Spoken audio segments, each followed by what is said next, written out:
बहूनाम जन्मनाम अन्ते ज्ञानवान माम प्रपद्यते वासुदेवः सर्वमिति स महात्मा सुदुर्लभः।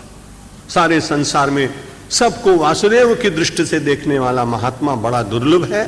इन चारों मार्गों से चलने के बाद सब में वासुदेवमयी दृष्टि व्यक्ति को प्राप्त होती है और वो लोग सारे संसार में लोग द्वंद्व से निर्मुक्त हो जाते हैं, दृढ़ता पूर्वक मेरा स्मरण करते हैं और प्रयाण काले पिचमाम ते विदुर्युक्त चेतसः।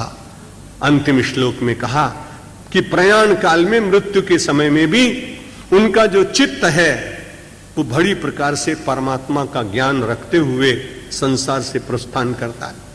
अष्टम अध्याय में बहुत कुछ चिंतन करने की बात है, लेकिन उसके संबंध में बहुत विचार नहीं करेंगे।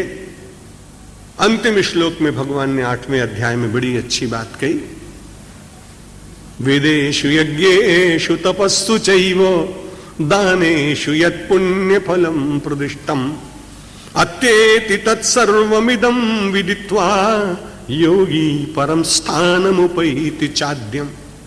अष्टम अध्याय के अंतिम श्लोक में 28, बीच में बहुत सारी बातें हैं, लेकिन उनकी व्याख्या लगभग वैसी होगी जो मैं कर चुका हूं। बीच का एक श्लोक बहुत अच्छा है वैसे, 7वां श्लोक 8वें अध्याय का, उस पर जरा सा विचार करते हैं क्षण। तस्मात् सर्वेषु कालेषु माम अनुस्मर युद्ध च मय्यर्पित मनोबुद्धिर मामे वैश्यस्य संशयम।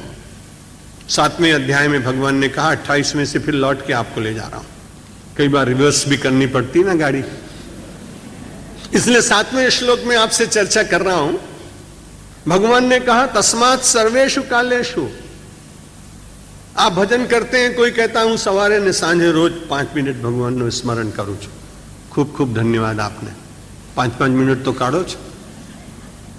23 કલાક સંસાર માટે અને 10 મિનિટ ભગવાન માટે બહુ બહુ બહુ વધારે કહેવાય।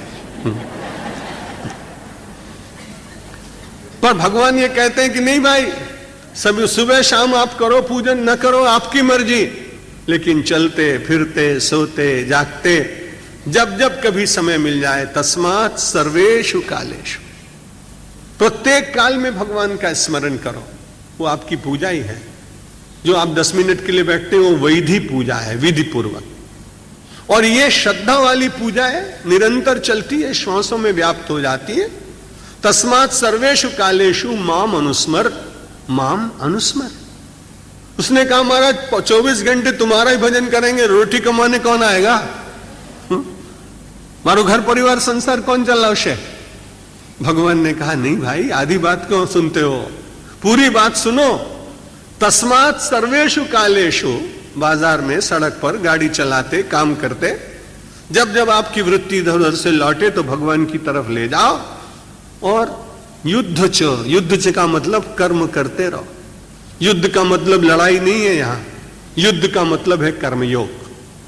कर्मयोग करते हुए प्रत्येक काल में जब जब समय मिलता है अपने मन को भगवान की ओर ले जाने का यत्न करना चाहिए।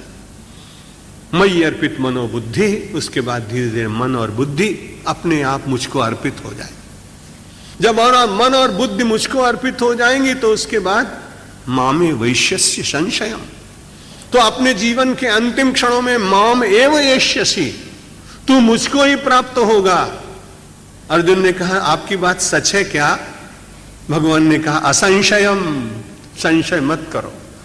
जो मैं बात कह रहा हूं इसमें संशय मत करो।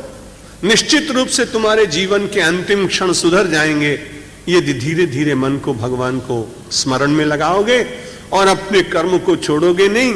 वेद में, यज्ञ में, तप में, अंतिम श्लोक, वेद में, यज्ञ में, तप में, दान में जो सारा पुण्य कहा गया है, अत्येति तत्सर्वमिदं विदित्वा, ये सारे पुण्य केवल परमात्मा को जान लेने मात्र से मिल जाते हैं।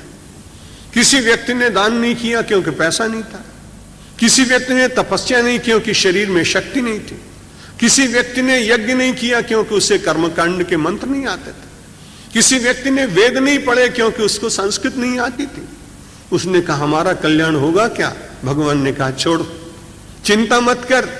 वेदेषु यज्ञेषु तपस्सु चैव, वेद में, यज्ञ में, तप में, दान में जो पुण्य है इन सब पुण्यों को तू प्राप्त कर लेगा केवल एक बात से, तत्सर्वमिदं विदित्वा।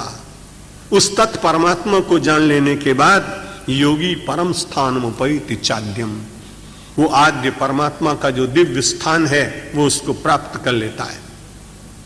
इसलिए परमात्मा का स्मरण अंत तो गत्वा परमात्मा को ही प्राप्त करा देता है।